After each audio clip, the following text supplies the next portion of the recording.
நேத்திக்கு தான் ராமர் கோவிலை வந்து ரொம்ப விமர்சையாக திறந்து வச்சாங்க. ஆனால் இன்னைக்கு ராமர் கோவில் வந்து மூடப்பட்டிருக்கு. நீங்கள் சொன்ன அதிர்ச்சியாவீங்க, ஆனால் மூடப்பட்டிருக்கிறது யாருமே எதிர்பார்க்காம ஒரு பிரச்சனைனால மூடியிருக்காங்க. ஸோ அது என்ன பிரச்சனைங்கிறத பார்க்க போகிறோம். பட் அது ஒரு சின்ன விஷயம் தான். மெயினாக நம்ம இன்னைக்கு எதை பார்க்க போகிறோம்னு பார்த்தீங்கன்னா, ராமர் கோவில் வந்து திறந்திருக்காங்க. ராமர் கோவில் எல்லாரும் பேசிகிட்டு இருக்காங்க.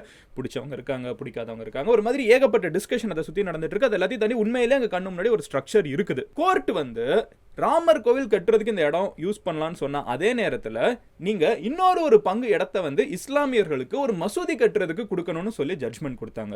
அந்த மசூதியை பத்தி ஏன் யாருமே பேசுறது இல்ல? ராமரை பத்தி தேடினாலோ அயோத்தியில இருக்கிற இந்த கோவிலை பத்தி தேடினாலோ ஆயிரக்கணக்கான வீடியோஸ் இன்டர்நெட்ல இருந்துச்சு. பட் இன்னைக்கு நம்ம பேச போறது என்னன்னு பாத்தீங்கன்னா, பாபரி மஸ்ஜித்துக்கு அல்டர்னேட்டிவா இன்னொரு மசூதி வந்து கட்டலான்னு சொல்லியிருந்தாங்கல்ல, அந்த மசூதி என்ன ஆச்சு? எங்க இருக்குது? கட்டிட்டு இருக்காங்களா இல்ல மறந்துட்டாங்களா? அதோட சிச்சுவேஷன் என்ன அப்படிங்கிற எல்லாத்தையும் டீடைல்டாக பார்க்க போகிறோம். உண்மையிலே சொல்கிறேன், ரொம்ப ஃபேசினேட்டிங்கான நிறைய விஷயம் நானும் தெரிஞ்சுக்கிட்டு இதை பற்றி தேடுறப்போ. So let's get started. Hello everyone, நான் Madan Gowri and hello my dear MG squad.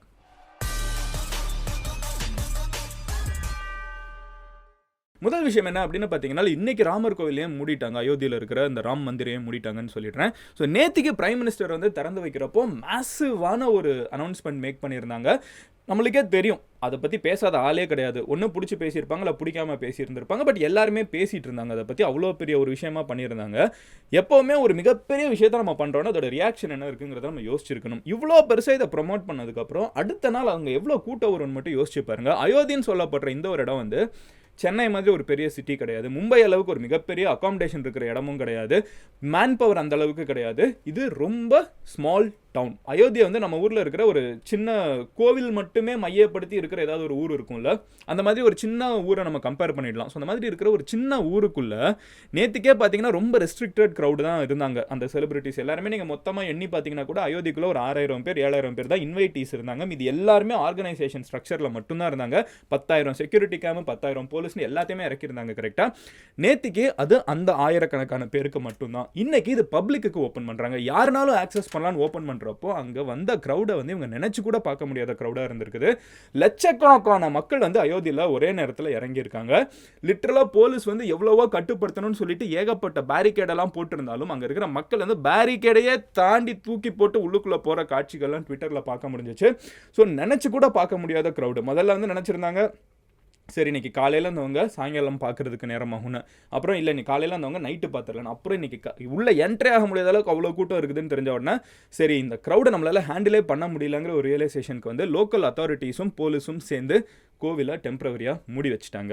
இனிமேல் அவங்க முதல்ல இருந்தே ஸ்க்ராட்ச்லேருந்து பில்ட் பண்ணி, இப்போ திருப்பதிக்கு நீங்கள் அதனால தான் பார்த்தீங்கன்னா அவ்வளோ ஈஸியாக உள்ளுக்குள்ளே போயிட்டு வெளியே வர முடியாது. அந்த க்ரௌடை வந்து மேனேஜ் பண்ணுறதுங்கிறது வந்து ஒரு தனி ஆர்ட். இது வந்து இதுவரைக்கும் எந்த கோவிலுக்குமே கொடுக்காத ஒரு ஹைப் கொடுத்ததுனால அந்த க்ரௌட் அங்கே வந்து நினச்சி கூட பார்க்க முடியாது வந்தது. வந்து ஊருக்கே முதல்ல கெப்பாசிட்டி கிடையாது. அகமதாபாத்தில் கிரிக்கெட் வேர்ல்டு கப் அந்த மாதிரி தான் நடக்கும்ல, நான் போயிருக்கேன், உங்களுக்கே தெரியும். நம்ம ஐபிஎல் ஃபைனலுக்கும் போயிருக்கோம், வேர்ல்டு கப் ஃபைனலுக்கும் போயிருக்கோம். அகமதாபாத் இத்தனைக்கும் ஒரு சிட்டியோட கேபிட்டல், ஒரு ஸ்டேட்டோட கேபிட்டல். அந்த ஊரே வந்து தாங்காது. நீங்கள் அப்போவுமே பார்த்தீங்கன்னா சின்ன சின்ன ஹோட்டல்ஸ்லாம் கூட அநியாயத்துக்கு விலை வச்சு வித்துட்டு இருப்பாங்க.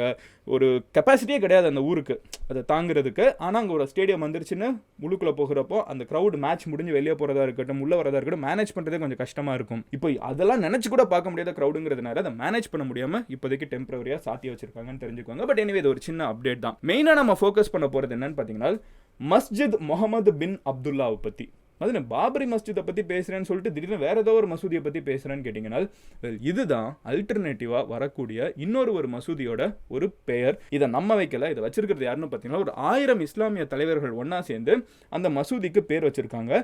இப்படி தான், அதாவது கோர்ட் வந்து வெர்டிக்டில் என்ன சொல்லியிருந்தாங்கன்னு பார்த்தீங்கன்னா, இங்கே ராமர் கோயில் வரலாம், பட் அங்கே ஒரு இடத்துல நீங்கள் வந்து இடம் கொடுக்கணும், அந்த இடத்துல வந்து ஒரு மிகப்பெரிய மசூதி அவங்க கட்டிக்கலாம், அதுக்கு வந்து பெர்மிஷன் கொடுக்குறோன்னு சொல்லிட்டு கோர்ட் சொல்லியிருந்தாங்க.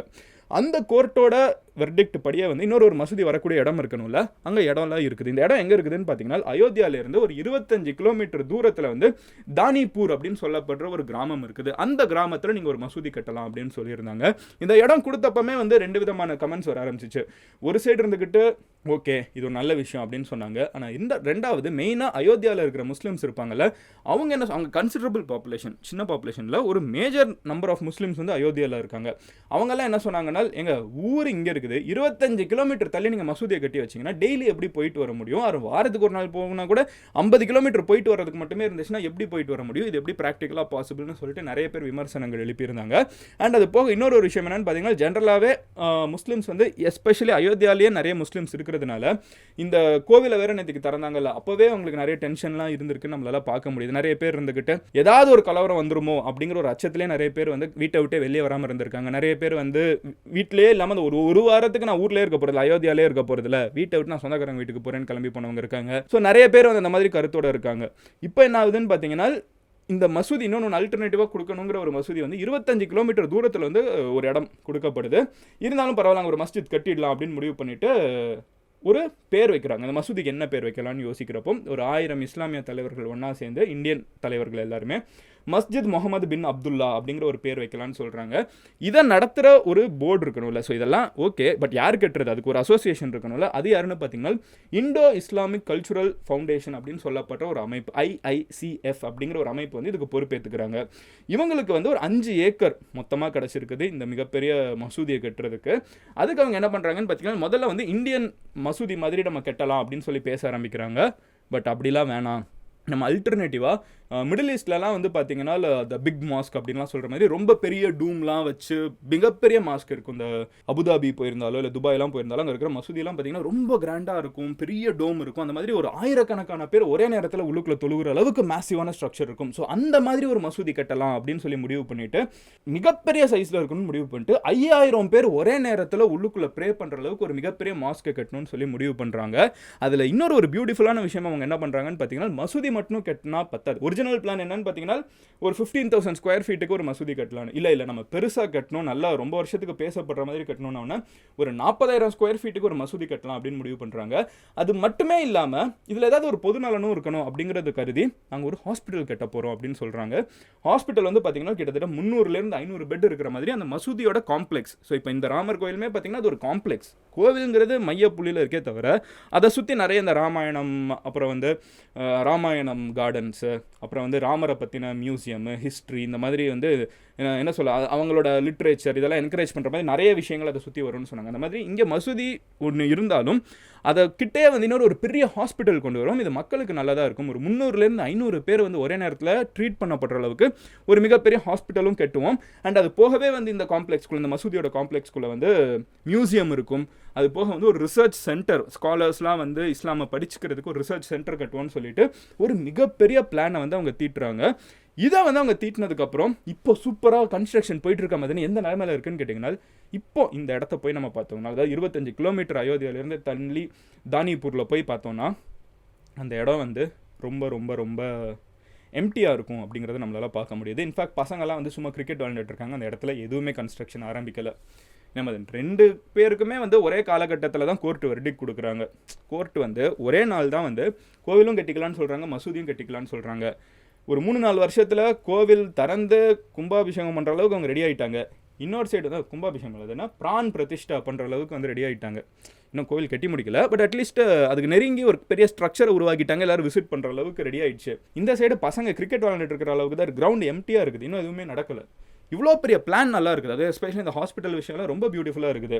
ஆனால் ஏன் நடக்கலை அப்படிங்கிற ஒரு கேள்வி இருக்குல்ல. அதுக்கு வந்து மேஜராக என்ன பிரச்சனைகள் சொல்கிறாங்கன்னு பார்த்தீங்கன்னா, இந்த NOCஸ்லாம் அப்டைன் பண்ண வேண்டியது இருக்குல்ல, அது வந்து ஒரு ரொம்ப லாங் ப்ராசஸாக இருந்துச்சுன்னு சொல்கிறாங்க. ஸோ உத்தரப்பிரதேஷ் கவர்மெண்ட் கிட்டேருந்து எல்லா NOCயும் வாங்கணும். எந்த ஒரு கன்ஸ்ட்ரக்ஷனாக இருக்கட்டும், நீங்கள் கவர்மெண்ட் கன்ஸ்ட்ரக்ஷனே வச்சிங்கன்னா கூட, இப்போ கூட ரீசெண்டாக பார்த்தீங்கன்னா கீழம்பாக்கம் பஸ் ஸ்டாண்ட் இருக்குல்ல, அந்த பஸ் ஸ்டாண்ட் வந்து கட்டுறதுக்கு முன்னாடி தமிழ்நாடு கவர்மெண்ட் வந்து ஏகப்பட்ட NOC வாங்க வேண்டியது இருந்துச்சு. கட்டுறதே கவர்மெண்ட்டு, கட்டுறது மக்களுக்காக கவர்மெண்ட் இடத்துல. ஆனாலுமே NOC வந்து அதை சுற்றி இருக்கிற எல்லார்கிட்டையும் என்விரான்மெண்டலிஸ்ட் கிட்டே இருந்து அதுக்கிட்டே வந்து ஒரு archaeological survey of India site இருந்துச்சு. ஒரு ஆர்கியாலஜிக்கல் சர்வே ஆஃப் இந்தியாவோட ஒரு சைட், ஒரு ரொம்ப பழைய காலத்து பரியல் கிரவுண்ட்லாம் இருந்துச்சு. கீழம்பாக்கம் பஸ் ஸ்டாண்டை கவர்மெண்ட்டோட இடத்துல நினச்சி கட்டணும்னு நினச்சா கூட இமீடியட்டாக ஓகே சைன் போட்டு பண்ணுற விஷயம் கிடையாது. ஸோ இப்போ அந்த ஏஎஸ்ஐ சென்ட்ரல் கவர்மெண்ட்லேருந்து அவங்க அதுக்கு ஒரு அப்ரூவல் கொடுக்கணும்னு சொல்லிட்டு இந்த மாதிரி ஏகப்பட்ட விஷயங்கள் வந்து எந்த ஒரு கன்ஸ்ட்ரக்ஷன் ப்ராசஸ், அதுவும் மேசிவான கன்ஸ்ட்ரக்ஷன்ங்கிறப்ப நிறைய இருக்கும். இப்போ நீங்கள் ஈசிஆரில் போய் பார்த்தீங்கன்னா நிறைய பெரிய பில்டிங் ஹைட்டாக இருக்காது, ஏன்னா அதுக்கு வந்து நிறைய கன்ஸ்ட்ரக்ஷன் ரெஸ்ட்ரிக்ஷன்ஸ் இருக்குது, கவர்மெண்ட்டே நினச்சா கூட கட்ட முடியாது.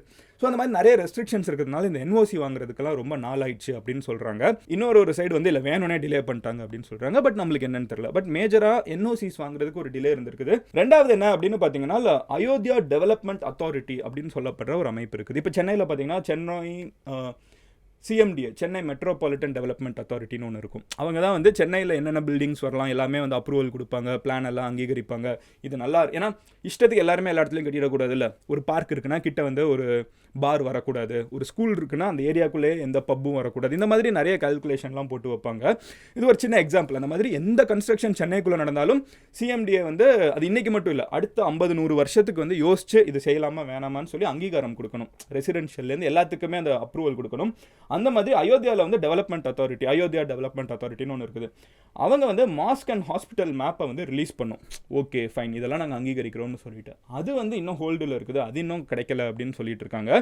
பட் இருந்தாலும் இது போக இன்னொரு பெரிய பிரச்சனை என்னன்னு பார்த்தீங்கன்னா இது எல்லாத்துக்குமே ஃபண்டிங் வேறு தேவைப்படுது. ஸோ மேசிவான ஃபண்டிங் தேவைப்படும்.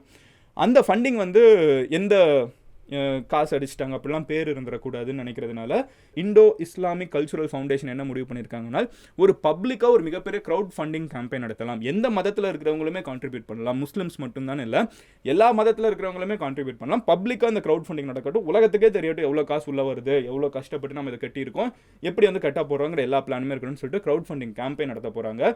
அது போக இன்னொரு விஷயம் என்னன்னு பார்த்தீங்கன்னா இந்த கோவிலை இந்த மசூதியை வந்து எந்த அளவுக்கு டீட்டெயில்டாக டெவலப் பண்ணி வச்சிருக்காங்கன்னு பார்த்தீங்கன்னா அந்த மசூதி வந்து மிகப்பெரிய சைஸில் இருக்கும்லாம் சொல்கிறோம்ல, அது ஒவ்வொன்றுமே வந்து ஒரு என்ட்ரன்ஸும்.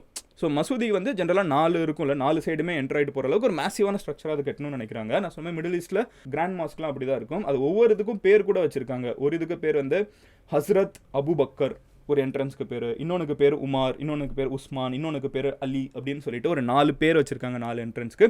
இந்த மாதிரி பிளானிங் எல்லாமே வந்து ரொம்ப டீட்டெயில்டாக போயிருக்குது. இந்த அப்ரூவலுக்கு தான் வெயிட்டிங்க. மோஸ்ட்டாக கிடச்சிருங்கிற நேரத்தை நோக்கி நெருங்கிட்டு இருக்காங்க. மே 2024, அதாவது இந்த வருஷம் இன்னும் ஒரு 4 மாதத்தில் இந்த கன்ஸ்ட்ரக்ஷன் ஆரம்பிச்சிரும்னு சொல்லிட்டு ரொம்ப எதிர்பார்ப்போடு இருக்காங்க. இது கட்டி முடிக்கிறப்போ இது எதை சிம்பாலைஸ் பண்ணணும் அப்படின்னு சொல்லிட்டு இந்த ஐஐசிஎஃப் எதிர்பார்க்குறாங்கனால், ஒன்று பீஸ் அண்ட் ரெண்டாவது ஹார்மனி. அந்த கன்ஸ்ட்ரக்ஷன் எல்லாமே வந்து அந்த எலிமெண்ட்ஸோட தான் இருக்கும். அமைதியும் மத நல்லிணக்கமும், சொன்னால் நல்லிணக்கம், ஹார்மனி, எல்லாருமே ஒற்றுமையாக இருக்கணும். அந்த விஷயத்தை நோக்கி தான் வந்து இந்த மொத்த மாஸ்கோட பிளானே இருக்கும் அப்படின்னு சொல்லியிருக்காங்க. ஸோ ஒரு சின்னதாக ஓகே நம்ம பதிலுக்கு ஒரு குட்டியாக பண்ணலான்னு யோசிச்சு ஒரு 15,000 ஸ்கொயர் ஃபீட்டில் இருக்கலாம்னு சொன்னது இப்போ 40,000 ஸ்கொயர் ஃபீட்டுக்கு கிட்டேயே வந்து ஒரு 300-400 பெட் இருக்கிற மாதிரி ஒரு ஹாஸ்பிட்டல்னு சொல்லிட்டு ஒரு மேசிவான பிளானோட காத்துட்ருக்காங்க. அப்ரூவல் மட்டும் கிடச்சிருச்சுன்னா இது எல்லாமே நடந்துடும். இந்த வீடியோட மெயின் நோக்கம் என்ன அப்படின்னு பார்த்தீங்கன்னா, ஒரு சைடு வந்து நம்ம ராமர் கோயிலை பற்றி எல்லாம் பேசிகிட்டு இருக்கோம், இன்னொரு சைடு அங்கே இருக்கிற முஸ்லிம்ஸே வந்து என்ன பண்ண போகிறாங்க, அங்கே ஒரு பாபரி மஸ்ஜித்தும் இருந்துச்சுங்கிறது நம்ம கண்ணு முன்னாடியே பார்க்குறோம். கரெக்டாக பாபரி மஸ்ஜித் இருந்தது தான் இன்ஃபேக்ட் நம்ம கண்ணு முன்னாடியே பார்த்துருக்கோம். மற்றதெல்லாம் வந்து ஒப்பீனியன்ஸ்.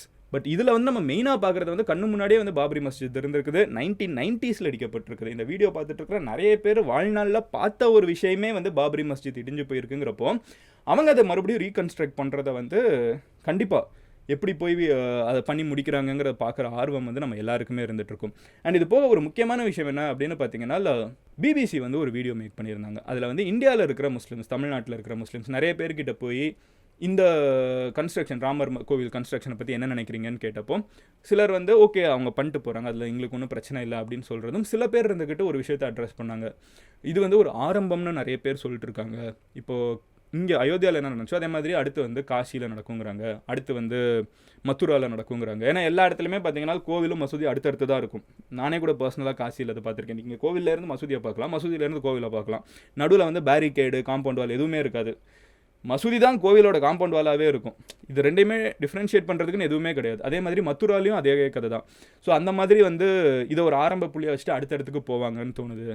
ஸோ அந்த மாதிரிலாம் சில பேர் கன்சர்ன் அட்ரஸ் பண்ணியிருந்தாங்க. ஓவராலாக ஒரு சின்ன கருத்து என்ன அப்படின்னு பார்த்தீங்கன்னா, இதை ஒரு சான்ஸாக யூஸ் பண்ணிக்கிட்டு, இந்த ஒரு சிச்சுவேஷனை சான்ஸாக யூஸ் பண்ணிக்கிட்டு நிறைய பேர் வந்து சைடு எடுத்து நிறைய பேர் வந்து மக்களை டிவைட் பண்ணுறதுக்கு, இதை பொலிட்டிசைஸ் பண்ணுறதுக்கு ட்ரை பண்ணுவாங்க. பட் அரசியல்வாதிங்க யார் என்ன பண்ணாலும் ஹிந்துஸும் முஸ்லீம்ஸும் இந்தியாவில் வந்து ஒன்றா இருக்கணும் அப்படிங்கிறத முடிவு பண்ணிட்டாங்கன்னா யார் என்ன அரசியல் பண்ணாலும் அதுலேருந்து பிரிக்க முடியாது. இந்தியாங்கிற ஒரு விஷயத்து அம்ப்ரலாக்கு கீழே தான் நம்ம எல்லாருமே இருக்கோம். அதை என்றைக்குமே இந்தியர்கள் எல்லாருமே ஞாபகம் வச்சுக்கிட்டாங்கனாலே பிரச்சனை இல்லை. எவ்வளோ டென்ஷன் வேணாலும் வரட்டும், எவ்வளோ யார் வேணாலும் ஏற்றி விடட்டும், யார் என்ன பேசினாலும் சரி. ஹிந்தியில் ஒரு விஷயம் சொல்லுவாங்க, ராம் ரஹீம் பாய் பாய் அப்படின்னு சொல்லிட்டு. என்னன்னாலும் ஒரு ஹிந்துவும் முஸ்லீமும் வந்து அண்ணன் தம்பி மாதிரி பழகிட்டா முக்கால்வாசி பிரச்சனை இந்தியாவில் இல்லாமல் போயிடும். முன்னேற்றத்தை பற்றி மட்டும் நம்ம யோசிச்சுட்டு இருக்க முடியும். அதை மட்டும் சொல்லிவிட்டு இந்த வீடியோவை நான் முடிக்கிறேன். நம்மளுக்கே நிறைய ஃப்ரெண்ட்ஸ் இருப்பாங்க. கண்டிப்பாக ஒரு முஸ்லீமுக்கு ஹிந்து ஃப்ரெண்ட் இல்லாத தளபதி டைலாக் தானே, ஒரு ஹிந்து ஃப்ரெண்ட் இல்லாத முஸ்லீம் இங்கே பார்க்க முடியாது, ஒரு முஸ்லீம் ஃப்ரெண்ட் இல்லாத ஒரு ஹிந்து இங்கே பார்க்க முடியாது. யதார்த்தம் அதுதான்.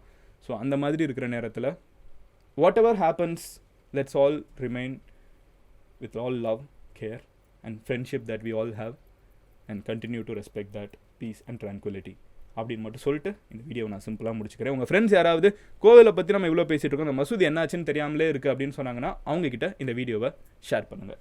Love you all, take care, bye, cheers.